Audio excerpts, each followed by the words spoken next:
Tristan, if you're reading this email, it's sent from the past. I don't know how it's possible. It just is. Because that's where I am right now. It's crazy, I know. But please hear me out. I mean, after all, this is the last time you'll likely ever hear from me again. It's funny. I got here because I wanted to kill myself. But now, I never wanted to live more. To go back to my own life. I don't want my life to end anymore because I'm scared. If this is possible, what else is? Or maybe I'm already dead and this is hell. Okay, calm. I'm not doing so good at this. I need to slow down and get back to the beginning. Crap, my phone's at 49% battery already. Alright, from the beginning, I can do that. Remember how we talked about my fears of getting older all those times? More than fear. It's not something I'll ever be able to handle. And if it's inevitable, something science and technology can't save us from, then I'll have to go before I'm 35. Well, when we talk about that, back when I was 16, then 18, even 20, it seemed forever off in the future. Then the years began to fly by, like a blur, and they weren't so pleasant. Then all of a sudden, I'm 30. It seems like it was so long ago when we'd all hang out. You and me, Corey, Cuna, Marco, and the others that would come and go. We were young. We felt so edgy, pushing the boundaries. And at the center of it all was the internet, and it all seemed so magical. Nights spent staying up on Facebook, YouTube, and the chans. All the places with funny stuff, or weird, or even creepy. Remember how it made us feel anything was possible? And that we were a part of something bigger and greater. I became a furry when I was 14 because of the internet. And that's how I ended up meeting you guys. The internet is a part of me, or maybe more accurately, I became a part of it. But then I started to feel like it was leaving me behind. We were the millennials, we were the future. In a sense, I guess I felt immortal. Now I see younger people living my memories. I want to go back there, to that time, but now it feels as if it were a dream, and never really real. I'd already realized it was over for me, the end. That's why I came here, even though somehow, deep down, I knew it was dangerous. The Concord Mall, such a stereotype of suburban retail, but I always loved it. You never liked it as much as me, but you'd tag along. Cuna used to hate it and never went. He always liked the bigger, newer mall out in Newark.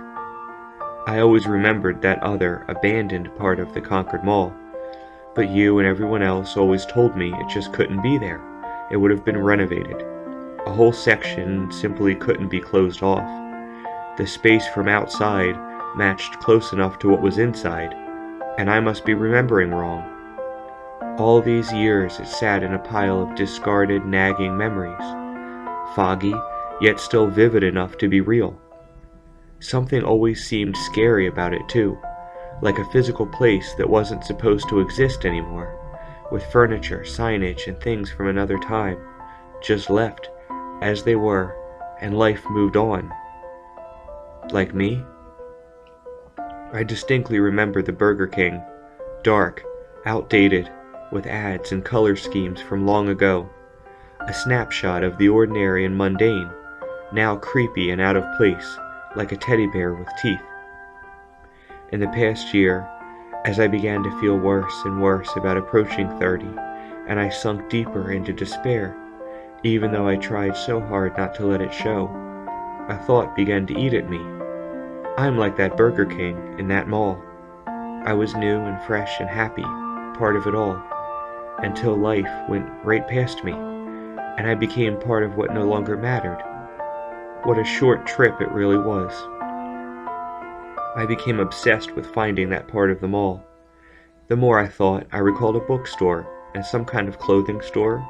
There was also a KB Toys, remember those? And a California Video, I was sure of it. Spending more and more time at the mall, I watched to learn when might be the best opportunity to slip into the restricted places. Behind the veneer, put up for the consumer, was the behind-the-scenes nuts and bolts that made the place run. And I knew the general area I needed to be at, the side entrance corridor by the restrooms. You can see how they didn't even update everything there.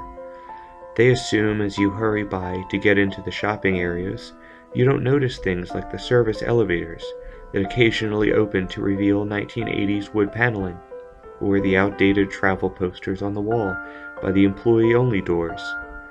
I knew these doors would lead me where I wanted to go. So I watched and waited. Getting time off work wasn't an issue. You know I do most of my work online anyway. I could do coding from my car or the food court. I never said anything to you because I thought you'd think I was crazy. I wasn't even sure that I hadn't went insane on some level.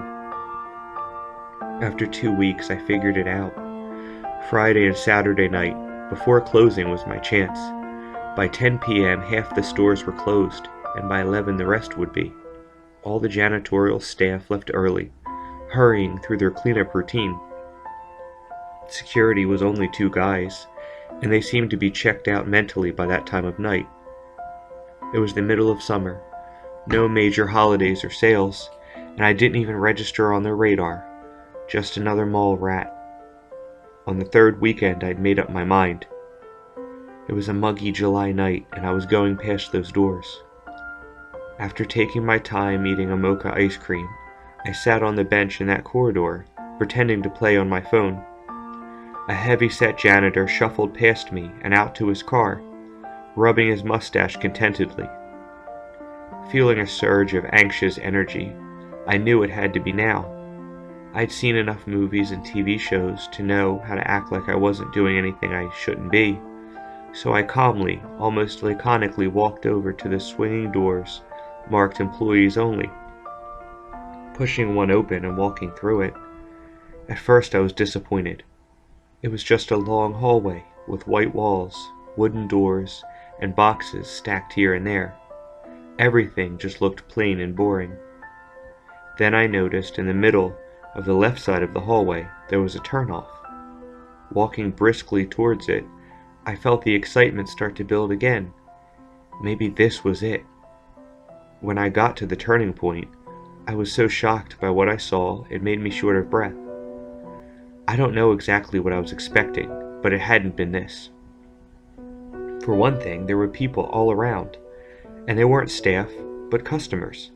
Customers in a place much like I'd remembered it, a place that wasn't supposed to exist at all. Off to the right-hand corner was the Burger King, decorated like a regular, standard Burger King of, say, 1990-something. On the wall of it was a promotional poster for the first Jurassic Park movie. Didn't that come out in like 1993? It was too much to take in all at once, but there was more than the BK. There was a bookstore, the toy place, and the California Video. But also a sneaker store, a TCBY. In fact, there was way more than should be able to fit back here.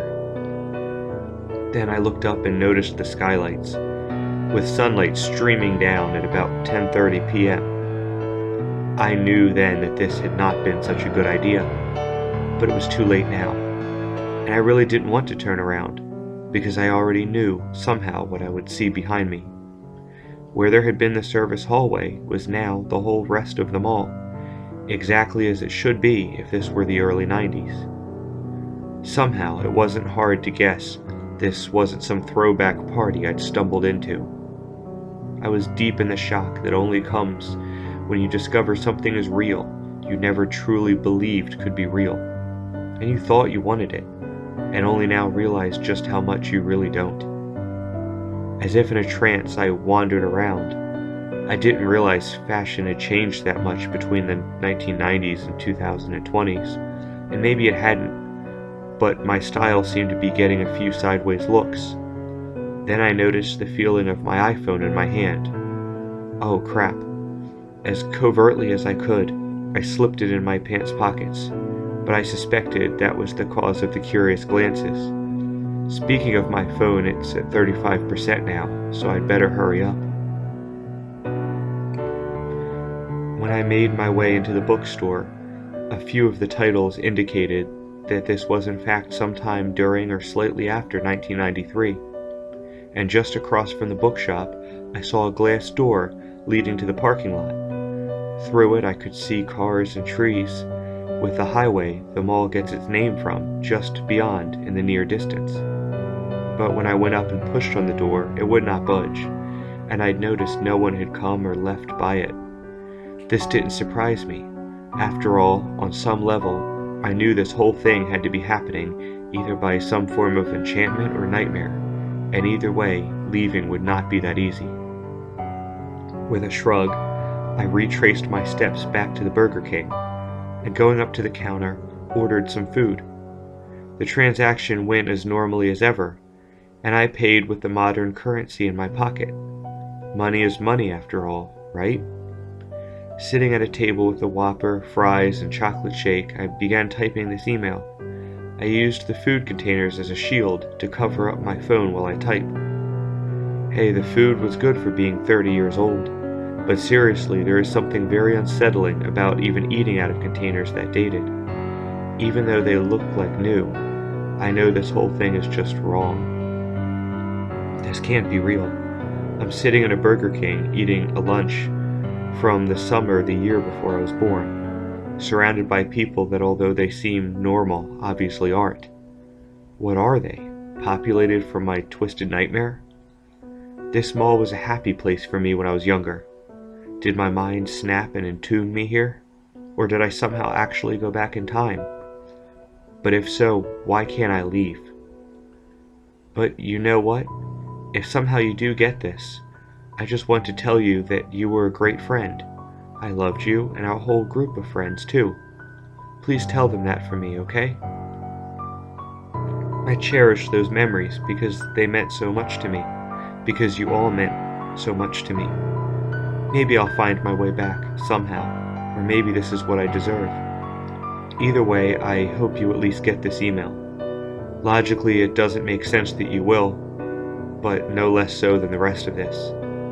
Just maybe the same bizarre rules of time and space that led me here will also take pity on me. If that does happen and you are reading this, try not to worry. I know that sounds crazy.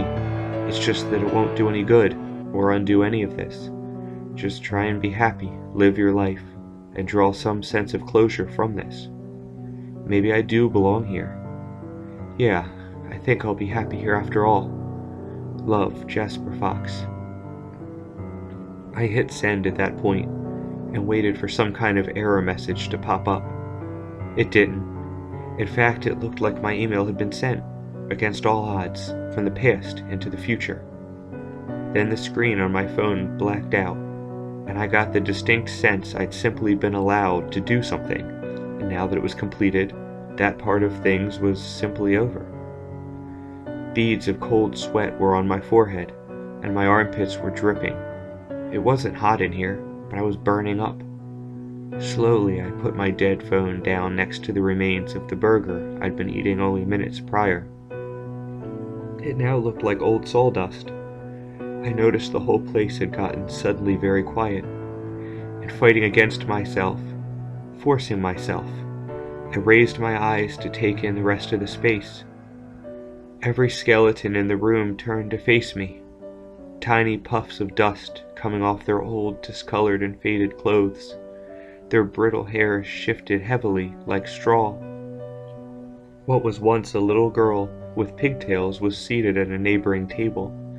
She held out her moldy teddy bear for me. The dim gray eyes set back in her skull seemed sad. I guess the teddy bear was meant to comfort me. Hey, at least it didn't have teeth. Her dad nodded approvingly as his skeletal hand held onto a large soft drink cup faded with age. The sunlight still poured down from the skylights, but everything else seemed dull now. Across the dining floor, brownish gray hair sat dustily on the skull of a mother as she faced a small skeleton wearing a dingy crown. I remember those, I thought numbly. I used to have the plastic king hat with the little fake gems when I was that age. What age is that exactly? That's a corpse. They're all dead. What is this place? They were all still facing me as they started to come closer. This is so not cool.